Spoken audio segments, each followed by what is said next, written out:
Hello, everyone, and welcome to this webinar. I'm here today with my colleague Juan, and we're here to give you an introduction for how to make multiplayer simple. Everyone, nice to meet you. Let's get going. Yes, first of all, let's check whether you can hear us all right. So if there's any problems with our audio, please write so in the chat. And after that, we can get started.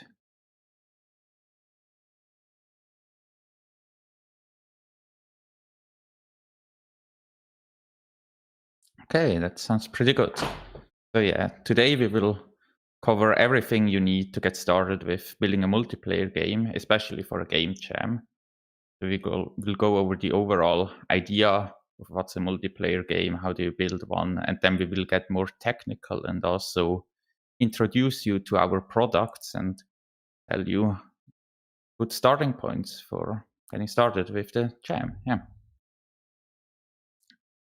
Can you go to the first slide one?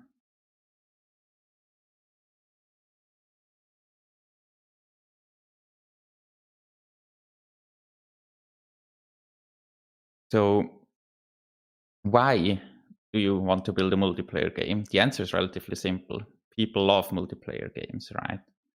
So, and you can see that really in the charts. If you look at all the top played multiplayer games, they're all multiplayer, right? So on mobile, there's a lot, but then if you go on PC on the next slide, even more extreme, where you can see people playing games on PC.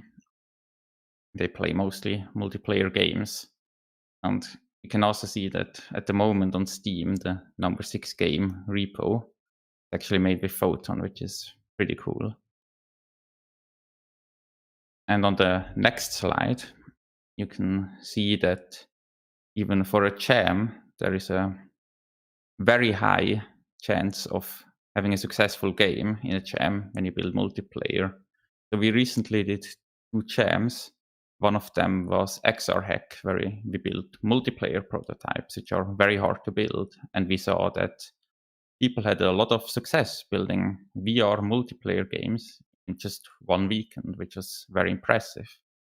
Then we also did another jam with Crazy Games, and there 3 out of the 8 players, 3 of the 8 participants, the winners were multiplayer, which is again disproportionately, yeah. So yeah, multiplayer games are very successful if you can make them. There, people love them. That's why you should do them. Next slide. But what is really multiplayer or netcode? So a term netcode is usually just used as a blanket term to quantify really anything that has to do with multiplayer. So it can be the real-time multiplayer, but it could even mean like all the account systems and everything. So for players, it's just anything that makes me play with other people. And it often feels a lot like magic, right? Like, how does this even work? And is there like latency? Why do I see this other player? And how do they get synchronized, right? So for the player, what really matters is the feeling they get, right? So what's very important is that there is no lag, right? So whatever that means for the player, it can mean that there like no stuttering of the character, or it can mean that when they press a button, they immediately move. It can mean that the camera movement itself is smooth. There can be a lot of things that impact the feeling of lag, right? The same goes for cohesiveness of the world, right? So if I'm in a multiplayer world and I interact with something, like I throw a physical object onto another object, I expect it to react in a certain way. The same goes for other players, right? And then finally, multiplayer games should be fair, right? So if the game is competitive, I'd expect everyone to have an equal playing field. There shouldn't be a way to cheat or to get an advantage in any way. That's kind of what a player expects for a multiplayer game. Now, on the technical side, these are very complex problems. And there are different solutions to solve this. And today we will introduce you to the two main ways of doing multiplayer. The first one here is state synchronization. The second one will be determinism. State synchronization is the most common and basic way to do multiplayer. And the basic idea is in a multiplayer game, you have input, right? So like the actual buttons you press on your controller or your keyboard, or where you press the touchscreen on your phone. And these affect the gameplay, like they move your character. In a single player game, you just apply that directly to the gameplay simulation. But in state synchronization, the most basic model just sends these inputs up to a server where everyone connects to, and then the server moves the characters for you, and in response sends you the result. So it sends you the positions and the rotations of the characters, and the client then is basically just a rendering device for the game state, right? And next slide. So here is a visual demonstration of this, right? So we have our keyboard, we press a button, we send this over the network to the server moves the character, and then sends the results, and we display them on our screen. Now, as you can imagine, this very simple model has a lot of problems. The main problem being latency, right? Because between us and the server, there is the internet and a lot of physical distance. It often takes like a few hundred milliseconds for that information to get to the server and back to us. It's not really responsive. But this is still a good enough model for some very slow games and has been used by popular titles with this very simple approach in the past. However, there are a lot of ways to build on top of this foundation and get more advanced state sync games, which this brings us to Photon Fusion. Next slide, yeah. The Photon Fusion takes state sync, but brings it to the next level by introducing just a lot of the advanced state-of-the-art concepts. One of them, for instance, is client-side prediction.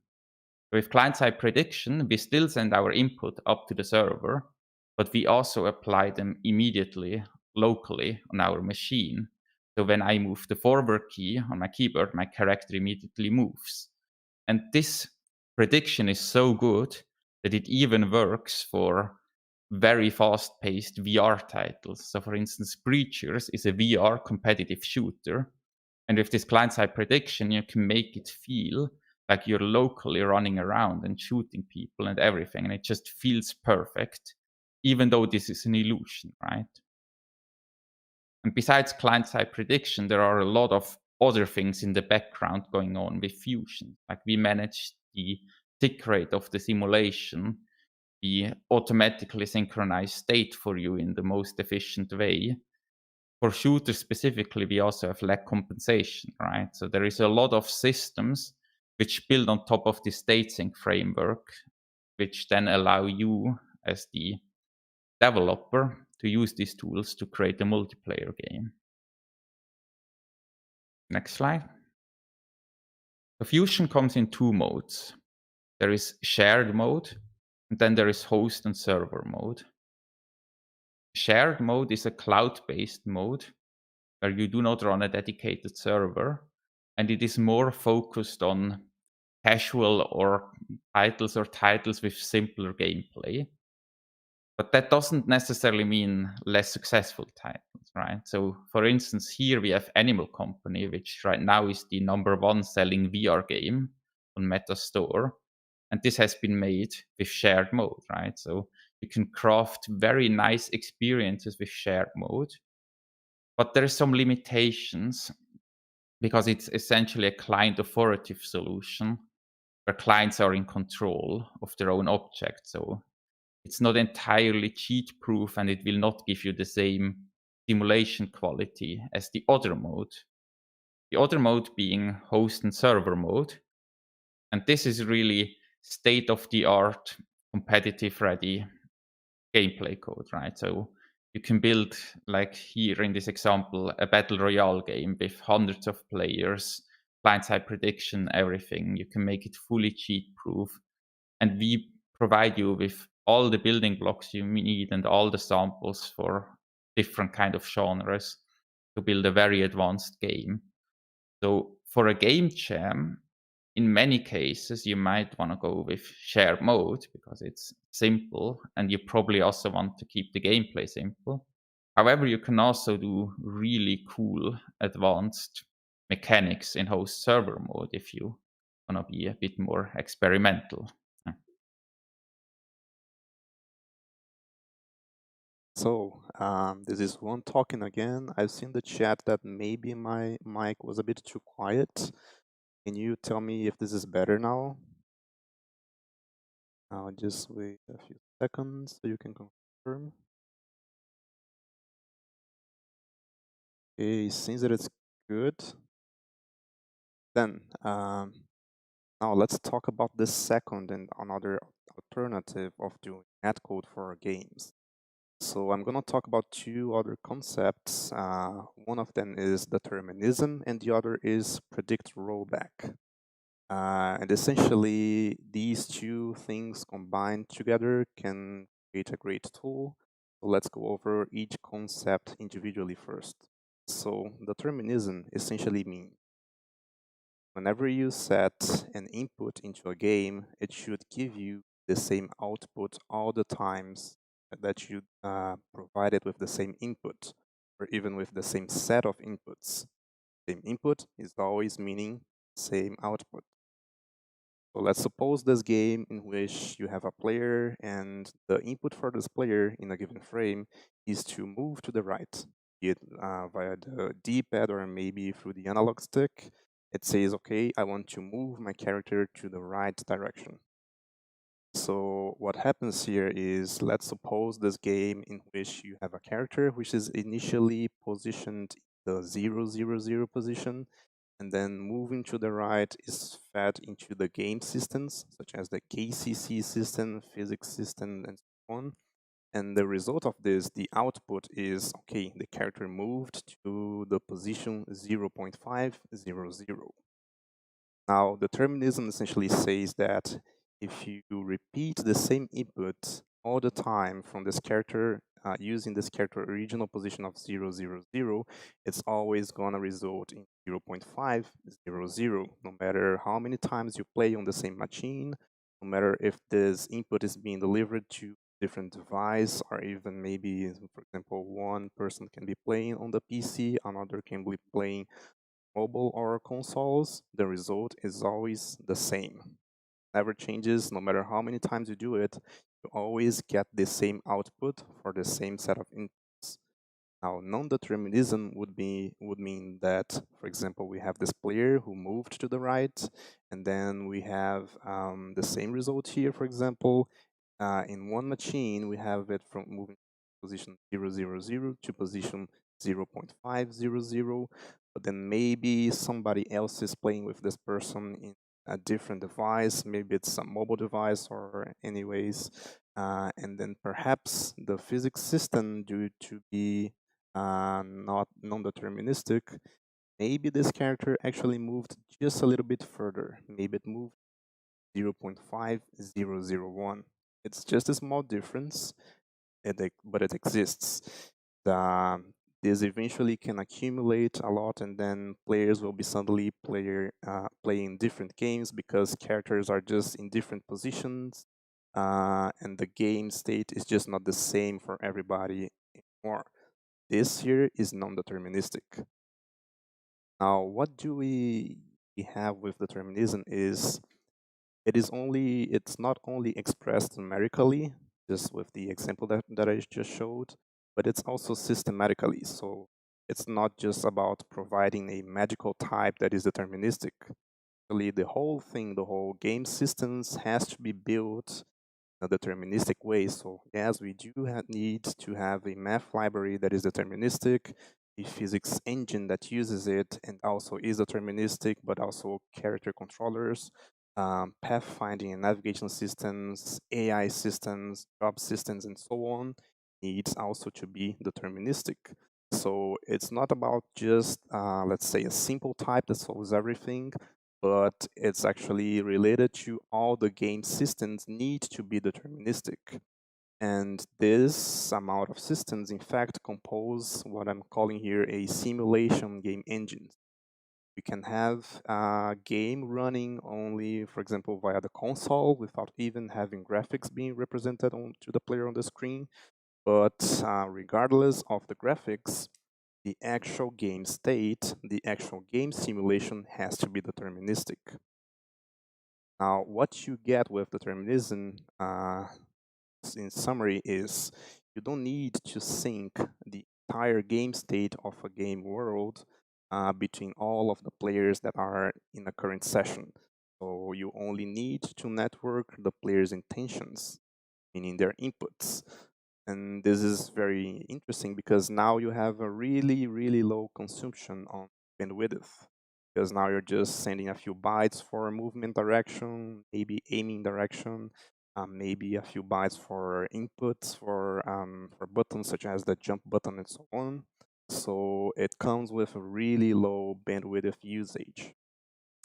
It is also really good to do replays with determinism because you already have a set of inputs, and feeding this set of inputs in the same game with the same deterministic systems will always result on the same output again. So you can just store such players' inputs and then feed into the game engine, and you can see exactly what happened even though the players are not present doing the buttons anymore. So you can easily do replays by just saving the inputs then again. Now, another concept is prediction and rollback. So I'm gonna present this in 3 parts. The first one is, whenever you're playing, you immediately apply the local player's inputs into the simulation. So say we have a game and frame 60, I'm not pressing any input, so input equals none, and I have this character just stationary in position 0, 0, 0. Now let's say that in frame 61, I actually have an input. I say that, okay, I want to move the character to the right. Then we just applied it right away, and then the character moves, let's say, to position 1, 0, 0. So for the local player, as we are always immediately applying the player inputs, it feels like the game is immediate. Like everything you do is as soon as possible already seen on the screen as the result. Then for point number 2, we have also an immediately predict the inputs for remote players, which essentially means we repeat whatever such player was pressing at that time. So for example, again, we have this here in frame 60. Now let's just separate a little bit, right? So we have local player is essentially a player you playing in your own device, and the remote player is everybody else who is also playing with you in other devices. So this here is a remote player. And let's say that this remote player that I'm observing from my own device in frame 60, it was already moving to the right. Its input already says that its intention was to move to the right, and it's in position 1, 0, 0. And then let's say that in frame 61, due to normal latency, we do not know immediately if the player kept moving to the right or if it stopped moving. But what we do is, as we don't know what is the input for frame 61, we just repeat it and apply into the game right away. We don't wait for the server to come back with the player inputs. If we had to wait, then we would perceive lag much more. So we just predict that we think, okay, if the player was moving to the right, then it is probably still moving to the right. So we just repeat it. And for the player, it feels like they are just immediately continuously moving without any stuttering. And point number 3 is eventually the actual remote player's inputs will arrive in my local device. Then what happens is we need to resimulate a few frames. So that's what we call a rollback. We just got the actual input, so we can confirm. Well, I'm not sure if the prediction was right, correct? So what happens is, well, maybe the input was exactly the same. Maybe the player actually did keep pressing to the right, so the entity position will be just good. It will keep being just 200 because the player actually moved into that direction.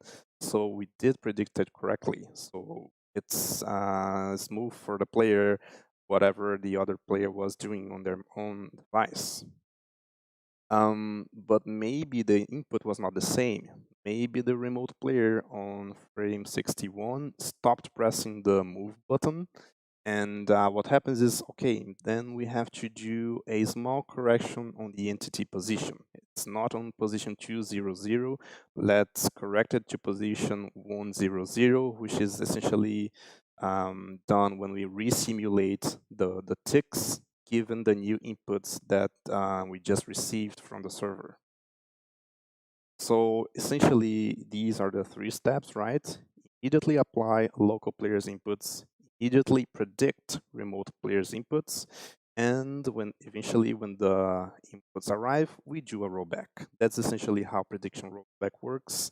And what you get with this, for example, is that it feels very immediate. It feels for the player that there is no lag at all because everything is so responsive. And maybe there will be some visual adjustments to some things that happened, but players will hardly notice it. So it will really feel, due to the prediction, that everything happens instantaneously for all the player characters, not only the remote one, but also not only for the local one, but also for the remote ones.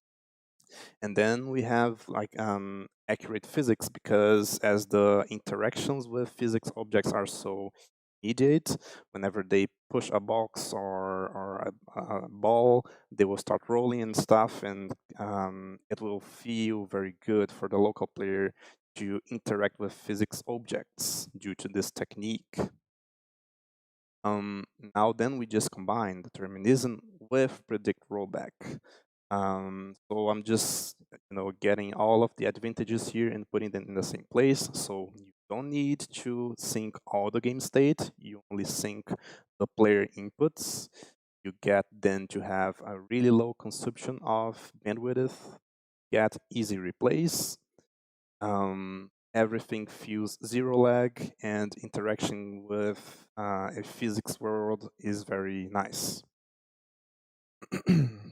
Now, there are a few caveats because determinism is tricky to achieve. As I talked before, it's not about just having a magical type that does the determinism. It's not about just replacing float points with fixed points, etc. It is actually about building multiple game systems that are deterministic. And this is very tricky to pull off. Also, rollback performance is tricky because when you resimulate multiple frames, this is done in a single tick. Whenever we receive the confirmed set of inputs, we have to resimulate. So you're essentially rerunning the entire simulation for your game for multiple frames in a single frame. So it can be quite hard to optimize the game engine itself for the performance to be able to cope with predict rollback. And then we have Photon Quantum, is a deterministic predict rollback multiplayer game engine. It was used for games such as Stumble Guys and Windblown. Now I'm going to expand here on this image on the right side. We're not going to talk about the very details of this image, but just to give you a few more details on this. So Quantum uses a sparse set ECS, meaning entity component system. So this is different from the traditional OO way of working with Unity game object and such. So by default, Photon Quantum has a bit of a harder learning curve because you have to learn the specifics of the ECS. So if you already have a background on ECS systems, then that's gonna be less harder to learn. We also have a parallel task system, which is used extensively in the internals of the Quantum SDK itself, but we also allow users to use to create their own tasks to be executed in parallel. We have deterministic pathfinding, navigation agents, and avoidance systems. Have physics for 2D and 3D games. We also have extensible animation control. So we have this Quantum Animator tool, which essentially gives you the possibility of having tick accurate animations. Not every game needs this, but it's usually mostly needed in games such as fighting games, in which the animation is very important for the players to react in time and do everything that is needed for a fighting competitive game. You have tooling for animation too. And of course, we have a fixed point math library. We also have snapshots, which essentially allows any player to join any session that is already running, even though such player didn't execute all the inputs from every player since the beginning of the simulation. So a snapshot is essentially, hey, here is the complete game state from the last verified frame. So you can just deserialize this snapshot and then you start from there. Now you're gonna move on with us by simulating the player's inputs together. We also have a bots framework. We call it the bot SDK add-on. Sorry. And it's essentially an AI tool that comes with simulation code and a visual editor for hierarchical finite state machines, behavior trees, and utility theory. So we have the entire deterministic framework for helping with AI. Now, one important detail here is that Quantum itself is a simulation game engine. So it has the game state of everything. It knows information about every entity's transforms, information about every physics body, navigation agents, AI agents that exist, and so on. But it doesn't actually render anything. That's where we have this integration with Unity. So we have the Quantum Unity tool, let's say. And essentially, we use Unity as a rendering engine. So we use it only for the view. We don't use Unity for anything that is related to the simulation, such as character controllers and such. We only use it to display graphics to the players. So what we do with Unity is that you can access the simulation data just to read it, never to write. You just read the information from the transforms. So you can, for example, get the position from the transform and use that to display a character model at a specific position, specific rotation. So it's an important concept because you have to learn how to do the simulation separately from the view. The end, this is usually a very nice pattern for game development, to having things decoupled like this. So even though it's harder to learn, it's a very good pattern in general. And we have a few competitive games, not a few actually, we have a lot of competitive games built with Quantum. So one of them is Stumble Guys, which was built by Itka and Scopely. We also have Rumble Arena, which was built by Recall Games. We also have co-op games being released with Quantum. These two are kind of recent. One of them is Windblown, which was built by Motion Twin. And we also have 33 Immortals built by Thunder Lotus. Luke, can you chime in for the quadrant? Yes. So you have heard a lot of information by now about state sync, determinism, and I'm sure you have a lot of questions. How does this apply to me? Which one should I choose? Why do you even have two products, right? So that's why we created the quadrant. The quadrant is our most simple approach for telling you how to build a multiplayer game. And we have condensed our experience from decades of helping people build multiplayer games into this model, which allows you, based on the genre of your game, to decide what solution to choose. Obviously, this is a very complicated problem, and the quadrant is just a simplification. So first of all, we believe you should choose whatever solution is best for your game. So all of our products have the same cost. So no matter whether you choose Fusion or Quantum, they're both free for development, and after that they have the same cloud costs. So we encourage you to choose the best solution based on your genre. And if you already know what kind of game you want to build, let's say you want to build a platformer, then you can go to this quadrant and you can see, yeah, that sounds like something I can build in Quantum, right? Because it's on the Quantum side. But it's not always that simple. And you often also need to ask yourself questions like, on which platform am I releasing my game, right? So if you're releasing a mobile game, then usually you would go to the right side of this quadrant. So you would either use Quantum or Fusion Shared mode, mainly because these are very cheap to operate, and mobile games have a low average revenue per user. So running a dedicated server is not really feasible cost-wise, and having one of the phones as the host isn't the smartest decision, because people that play on their phones, they often lose connection or they turn their phones off, so they're not a very reliable host, right? So there is a lot of decisions going into this, and for some game genres, there is also not a right way of doing it, right? So for instance, for MOBA games, there have been companies in the past that have used a state sync model with a dedicated server to build a MOBA game. So Dota and League of Legends, for instance, have been made with this model. But then you can also make a very good MOBA using a deterministic solution that has also been proven by games like Heroes of the Storm, right? So there is a lot of decisions here. The quadrant gives you a first idea of where you want to go. But besides that, we're available for you to help, right? So our team will be on the Discord during the jam to answer your questions.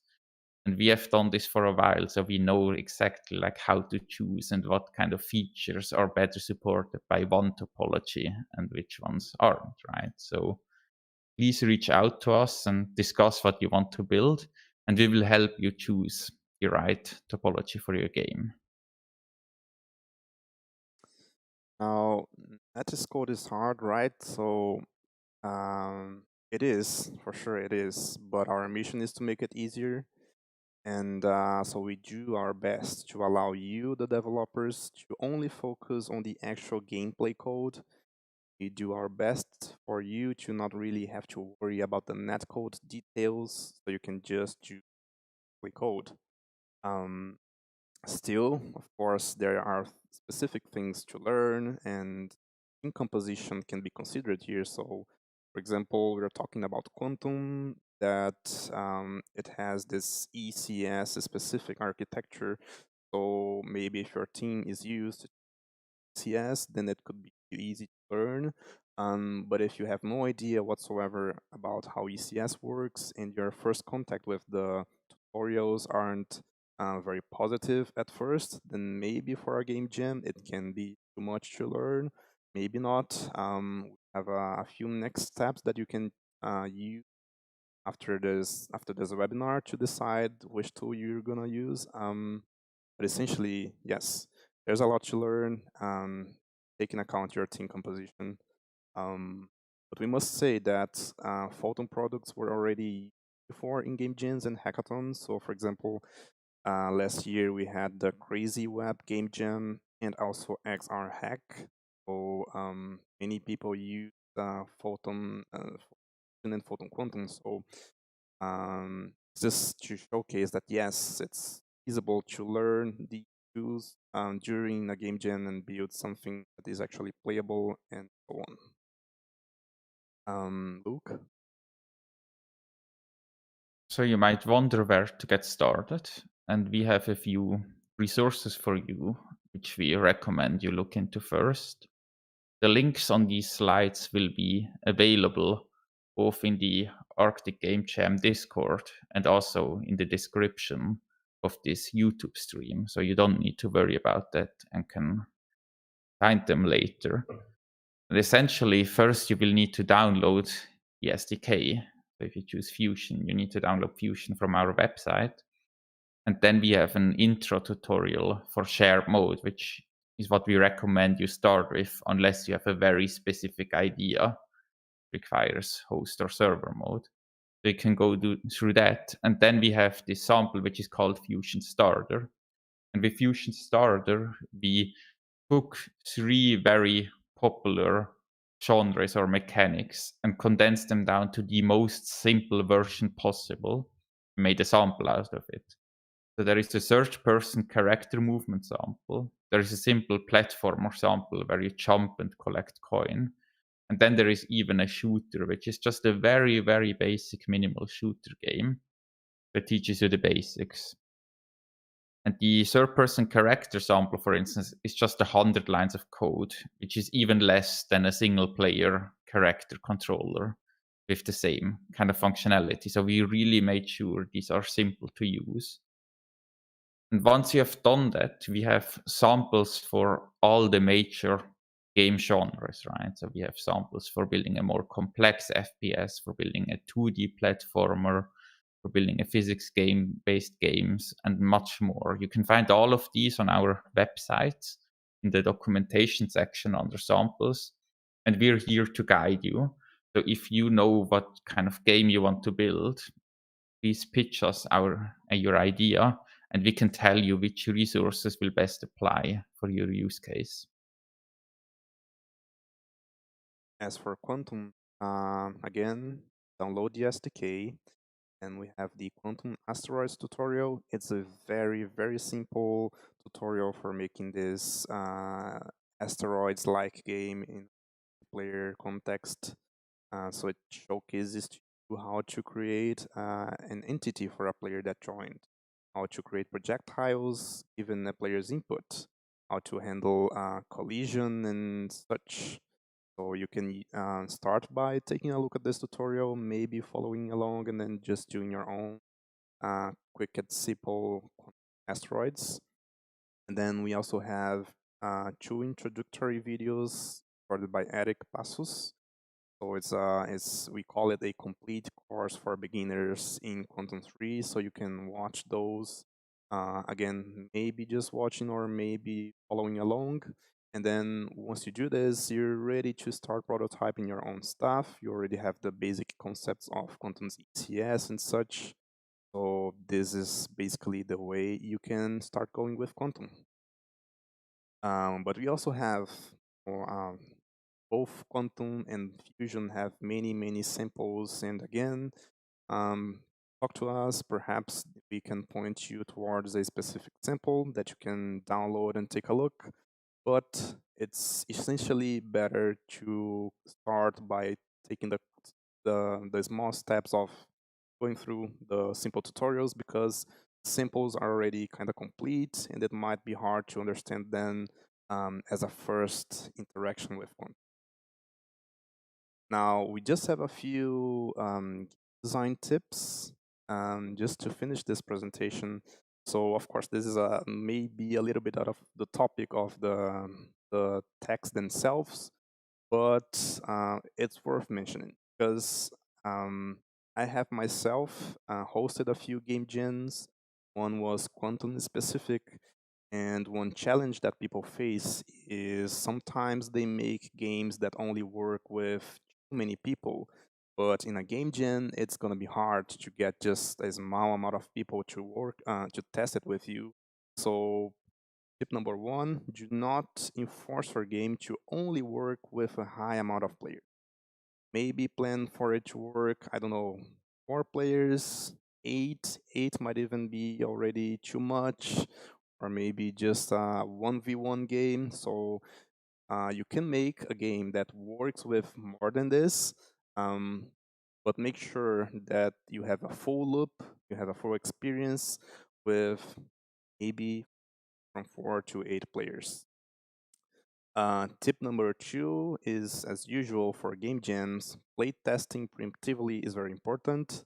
And as now you're gonna depend on having other people to test with you, maybe it's even more important because you can just test on your own or send to a single friend. Have to bunch more people to test it with you. So take breaks, just do a pause, make a build, deliver it to some people, ask them to help testing because multiplayer requires more people. And as a final tip, consider maybe as an extra effort, let's say that you already built everything you needed for your game and maybe you have some spare time, you can consider adding to your game very simple bots because it's sometimes really easy to build a few bots with just a basic steering, like a bot that either chases a player or runs away, and then it can have some simple decision making, like okay, attack the target when it's in range and such things. So maybe with just simple AI systems, you can build build bots that are already cool enough. So with bots, why do I suggest this? Because bots help you test the game, right? So if you have, let's say, a game for 8 people, and then you can't play with anybody at the moment, you can just play yourself against 7 bots, maybe, or even you can fill a room if you need more bots. So, for example, if you need more players. So, if you built a game that only works for 8 people, and then you only found 4 people to test, well, maybe 4 of the characters can be controlled by this very simple bot, even if they are not super effective and such. It can just help you get in a full loop to be testable. So yeah, but I know it's gonna be a lot to learn, and learning how to do AI on the fly for those bots can be too much. So well,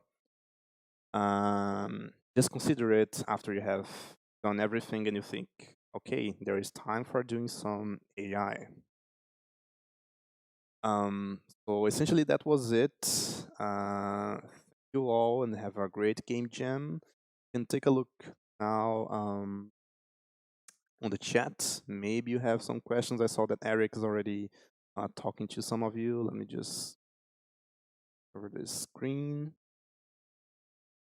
I do see one question from Jacob Olofsson, which is how Fusion interfaces with Unity and whether it can be used as a transport layer.